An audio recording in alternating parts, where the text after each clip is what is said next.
you okay, sir? I think I need to sit down. Okay. This is Stephen McDaniel, law student, neighbor, and the last person anyone suspected. This interview went viral years later, but what happened before and after this moment is far more disturbing than the clip itself. To understand how it got here, we have to go back to when a law student named Lauren Giddings suddenly disappeared. Lauren was 27 years old. She was kind, focused, and just days away from graduating law school. Her dream was to become a public defender, someone who helps people who can't afford a lawyer. She worked hard. She stayed out of drama. She was loved by her family, respected by her friends, and known for always being kind. She had no enemies. No one expected anything bad to happen to her. But on June 25th, 2011, she disappeared. At first, no one thought much of it. Her friends figured she was tired after finals. Her boyfriend was out of town. He thought she just needed a break. But then, the silence continued. Lauren didn't reply to texts. She missed a lunch with friends. She skipped a meeting at school. Her phone went straight to voicemail. No one had seen her in days. On Wednesday, a friend came to check her apartment. The lights were off. The door was locked. Her car was still in the same spot outside. There was no sign of her anywhere. That's when they called the police. Officers arrived and looked around. Her apartment was clean. Nothing looked out of place. No sign of a break-in, but something felt wrong.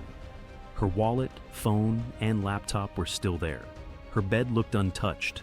It was like she just vanished. And while friends and family hoped she would turn up soon, someone already knew exactly where she was. Before we talk about the crime, we need to talk about the person it happened to. Lauren Giddings wasn't just another name in a headline. She was a daughter, a sister, and a friend.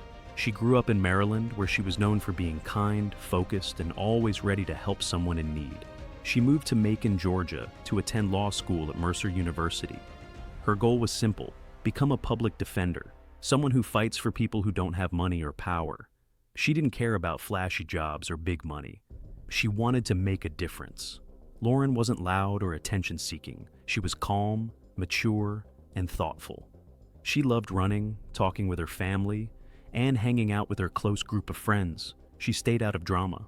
She was known for being responsible, kind-hearted, and always smiling. She wasn't the type of person to disappear without saying a word. In fact, the people around her say she was always the one checking in. At the time of her disappearance, Lauren was just days away from taking her final exam. She was almost done. All she had to do was pass that one last test, and she'd be a law school graduate. She lived alone in a small apartment just steps from campus. The building was quiet. Most of the residents were other law students. One of them was her next-door neighbor. His name was Stephen McDaniel. He was in her classes. They had studied together a few times, but they weren't close, at least not from Lauren's side.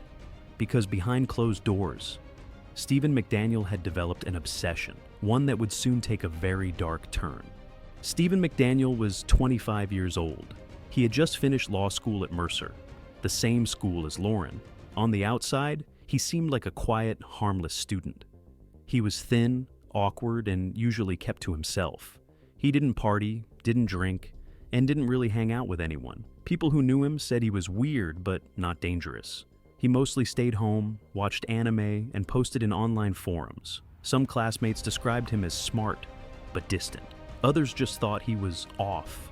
He lived alone in the same apartment building as Lauren. In fact, his apartment was right next to hers, just a few feet away. Their front doors were side by side. Lauren barely spoke to him. But Stephen was paying close attention to her. He had been watching her. He would look at her through his apartment window, and sometimes he would walk past her door late at night just to be close.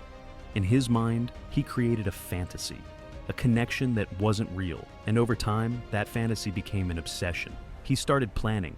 He learned when Lauren left for class, when she was home alone, and when she went to sleep.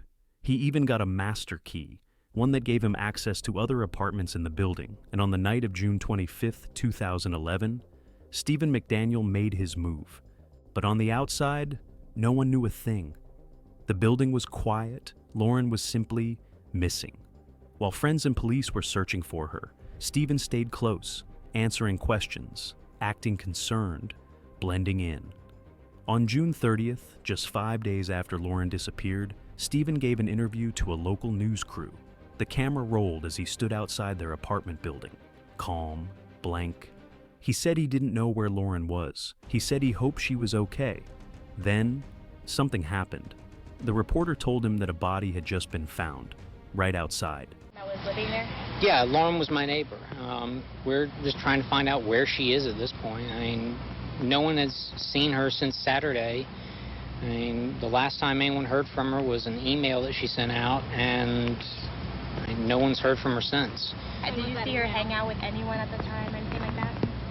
I mean, no one has seen her since Saturday. I haven't seen anything. I mean, you always hear noise outside, but it's just people walking by pretty much. And she just recently graduated from Mercer? Yeah, she and I we were both JD students. We graduated back in May. What kind of person was she? I mean, what did you see her? I mean, she's as nice as can be. I mean, very personable, very much a people person. Do you know anybody any enemies she might have had, somebody that might want to hurt her? No, we don't know where she is. I mean, the only thing we can think is that maybe she went out running and someone snatched her. Because we went over. One of her friends had a key. We went inside and tried to see if there was anything amiss, but I mean, she had a door jamb that was sitting right by it, so there was no sign that anyone broke in. I mean, the door was locked when everyone got here. I mean, we just don't know where she is. What about in the parking lot area? I know they've been doing a lot of, I think that's where they had recovered the body or whatever they recovered from there. Body? Had you seen anything there? For a split second, Stephen froze. His eyes widened, his mouth opened, he stopped talking, and just stood there. The moment was caught on video, and years later, it would go viral. Because the expression on his face wasn't shock, it was fear. And in that exact moment, the world saw it. Not the worried neighbor, not the quiet student, the man who killed Lauren Giddings. Realizing the police were getting closer. After that interview, the police started watching Stephen more closely. At first, he wasn't their #1 suspect, but something felt off. The way he acted, the way he talked, and that weird moment during the interview where he froze, it stuck with them. So they decided to search his apartment. That's when they started finding things that didn't make sense. First, they found a master key, not just to his own place, but one that could open all the apartments in the building, including Lauren's.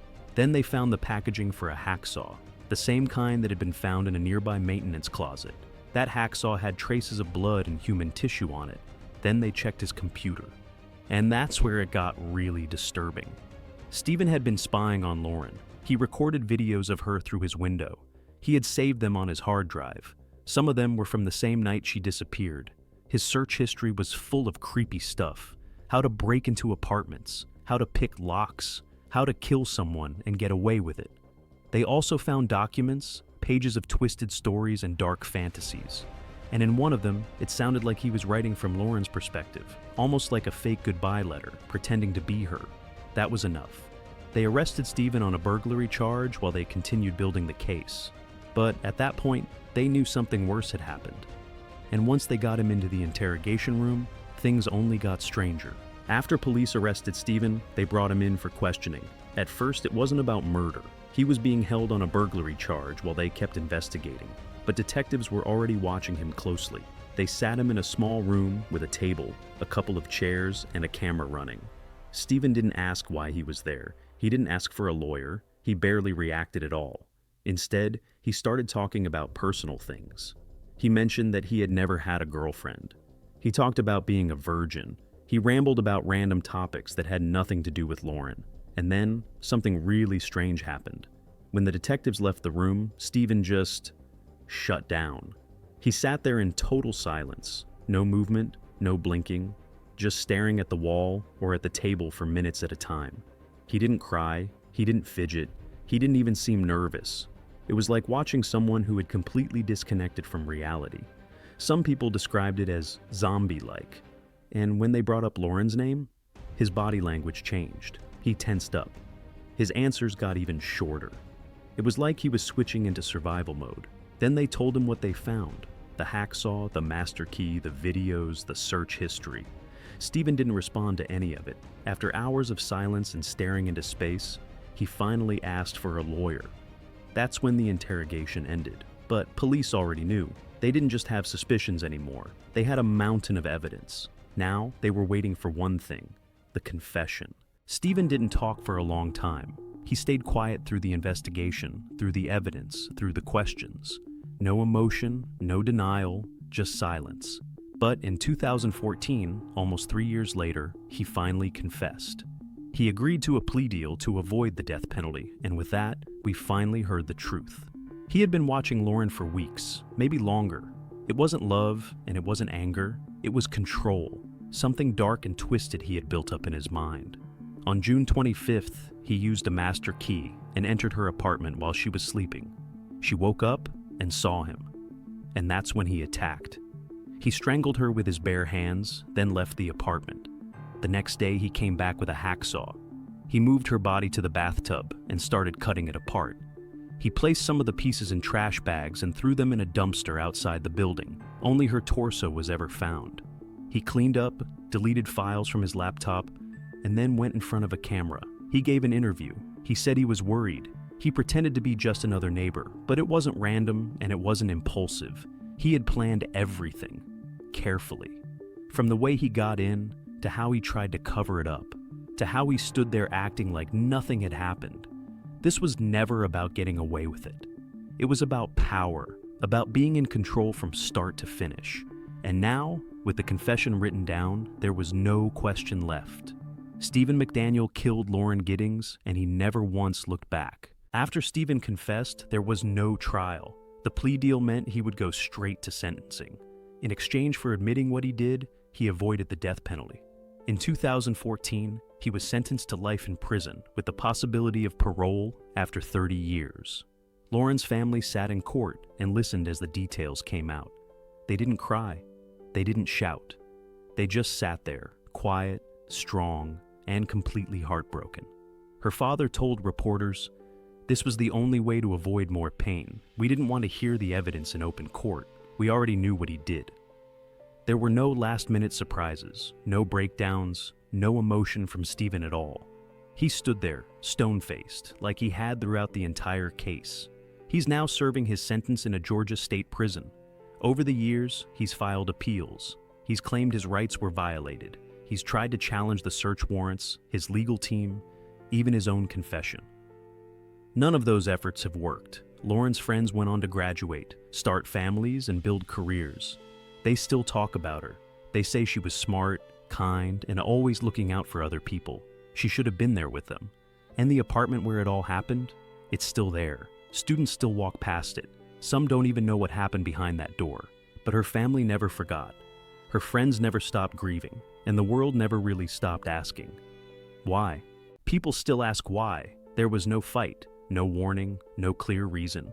She didn't even know he was watching her. Stephen lived next door. He walked past her door every day. He smiled at her. He sat in the same classroom, but behind closed doors, he was planning her death. He watched her from his window, recorded her, learned her routine. He knew when she was home, when she wasn't. And he waited. That night, he used a key. He let himself in while she was asleep. She woke up. He killed her. Then he walked out like nothing happened, but that wasn't enough for him. He came back the next day with a hacksaw. He dismembered her in the bathtub, threw her body in the trash. Then he cleaned up, sat down, and gave an interview on the news. He knew exactly what he had done. This wasn't rage. It wasn't jealousy. It was control. He wanted to feel powerful, in control of her, of the story, of everything. And he thought he could get away with it. That's what makes this case so terrifying. There were no signs, no red flags. Just someone living quietly right next door, building up something this dark in silence. That's why this story sticks, because sometimes the scariest people are the ones who never say a word.